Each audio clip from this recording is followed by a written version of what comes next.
খেলেছেন তারা কেবলমাত্র যে একটা ক্রীড়া প্রতিযোগিতায় অংশগ্রহণ করেছেন তা না, সমাজে নারীর যে একটা অবস্থান এবং এইটা যে সমপর্যায়ের একটা অবস্থান, এইটা গঠনে জেনে না জেনেও কিন্তু আপনারা ভূমিকা রাখছেন।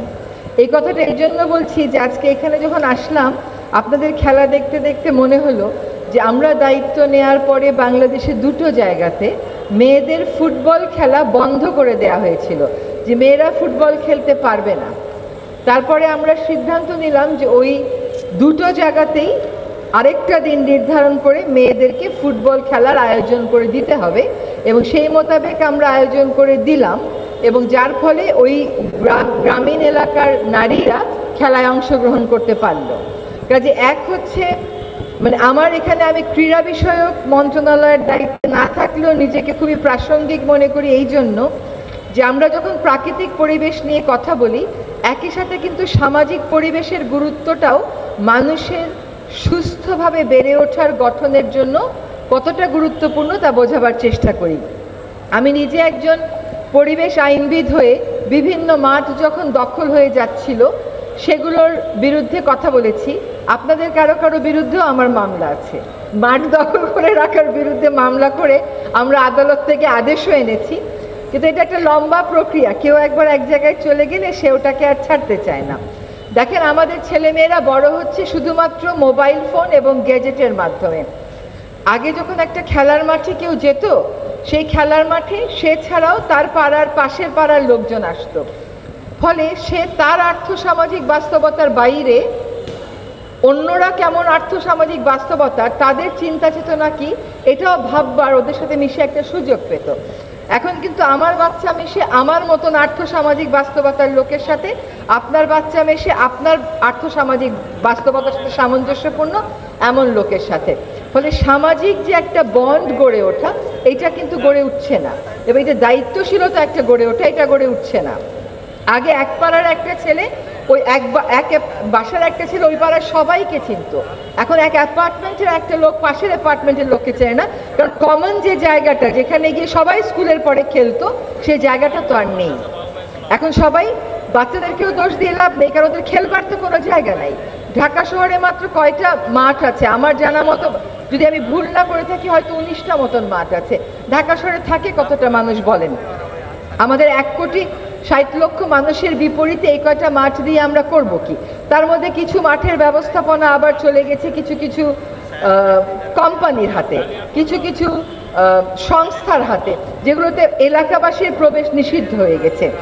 সেইগুলো জায়গাতে দাঁড়িয়ে আগেও প্রতিবাদ করেছি, এখনও একই অবস্থান রাখি। আপনারা নারী কর্মকর্তা হিসাবে যেমন আজকে এখানে অংশগ্রহণ করেছেন, সমাজে আমরা একটা বার্তা আপনাদের মাধ্যমে স্পষ্ট দিতে পারছি যে সরকারের সকল জায়গায় কর্মরত সকলের মধ্যে নারী আর পুরুষ আমরা সমান করে দেখি এবং ভেদাভেদ করছি না। এবং পজিটিভ ডিসক্রিমিনেশন যেটা বলা হয় যে নারীকে এগিয়ে আনতে প্রয়োজনে বিশেষ আয়োজনের ব্যবস্থা করা হবে, আমরা সেটার থেকেও কিন্তু কোনোভাবেই পিছপা হচ্ছি না, সেটাও এগিয়ে নিচ্ছি। এই খেলাধুলাটা শুধুমাত্র আপনার ফিজিক্যাল ফিটনেসের জন্য জরুরি না, পাশের বাসার মানুষটাকে চেনার, পাড়ার মানুষটাকে চেনার, পাশের মানুষটাকে চেনার জন্য কিন্তু খুবই জরুরি। সেটা না হলে আপনার কখনো সামাজিক দায়বদ্ধতা গড়ে উঠবে না। আপনি জানবেনই না যে আপনার যে সমাজ আছে তার বাইরে অন্য সমাজের মানুষের কি প্রয়োজন। যদি এই প্রয়োজন না জানেন তাহলে দায়বদ্ধতার জায়গাটা তো আসলে আমরা সৃষ্টি করতে পারবো না। আজকে আপনাদের খেলা দেখে এটা আবার মনে হয়েছে যে সরকারি পর্যায়ে আমরা আরেকটা বার্তা দিতে পেরেছি যে খেলাধুলার পক্ষে মানুষের ফিজিক্যাল ফিটনেসের জন্য,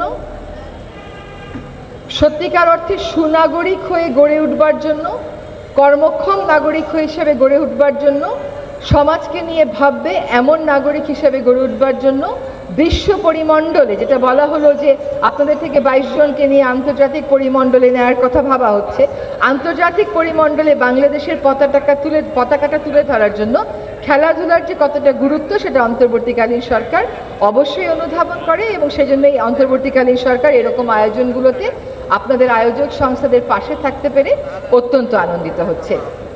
আপনারা পঞ্চগড় থেকে এসেছেন শুনলাম।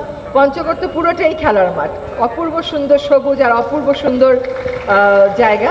আর আমাদের ঢাকা শহর বলে যে বসবাসের অযোগ্য, এটা এই জন্য বলে যে আমাদের নাগরিক সুবিধাদি যা থাকার দরকার তার ন্যূনতম তো আসলে আমাদের নেই। এখান থেকে উত্তরণ 1 বছর, 1.5 বছর, 2 বছরের ব্যাপার না, একটা কর্মপরিকল্পনার বিপরীতেই আমাদের উত্তরণ করতে হবে এবং সেই কর্মপরিকল্পনা আমার জানা মতে সংশ্লিষ্ট মন্ত্রণালয় গ্রহণ করছে। তো আপনাদেরকে, আয়োজক সংস্থাদেরকে এবং আপনারা 19টা দল যারা অংশগ্রহণ করেছেন সকলকে ধন্যবাদ। ব্যক্তিগতভাবে দুটো অনুরোধ করে রাখি, যতক্ষণ পর্যন্ত আপনি না বদলাবেন ততক্ষণ পর্যন্ত আপনার দেশ বদলাবে না। যদি মনে করা হয় যে 20টা বা 25টা মানুষ মিলে দেশ বদলে ফেলবে, তা হবে না। দেশ বদলানোর নতুন বাংলাদেশ, সাম্যভিত্তিক বাংলাদেশ, বৈষম্যহীন বাংলাদেশ, নারীর প্রতি সম্মান করা বাংলাদেশ গড়তে হলে আমাদের কিন্তু সকলকে একসাথে আগাতে হবে। তেমনিভাবে পরিবেশ দূষণমুক্ত বাংলাদেশ যদি গড়তে হয় তাহলেও সকলকে আমাদের একসাথে আগাতে হবে। আমি জানি যে এই মুহূর্তে র্যাব আমাকে খুব সাহায্য করছে, বিভিন্ন জায়গায় যেয়ে তারা পলিথিন শপিং ব্যাগ সিজ করে আনছে, সচেতনতা করছে। কিন্তু আপনি আমি যদি পলিথিন শপিং ব্যাগ আমাদের হাতে তুলবার আগে দ্বিতীয়বার চিন্তা না করি এটা আমাদের নদ নদীকে, আমাদের খাদ্যকে, আমাদের পরবর্তী প্রজন্মকে, আমাদের মাটিকে কিভাবে দূষিত করছে, তাহলে শুধু আইন আর আইনের প্রয়োগ দিয়ে হবে না। তো চলেন আমরা পরিবর্তিত বাংলাদেশে প্রত্যেকে নিজের জন্য একটা ভূমিকা খুঁজে নেই, সেই ভূমিকা পালন করি, বৈষম্যহীন, নারী বান্ধব, পরিবেশ বান্ধব একটা বাংলাদেশ গড়ে তুলি। সকলকে অনেক ধন্যবাদ।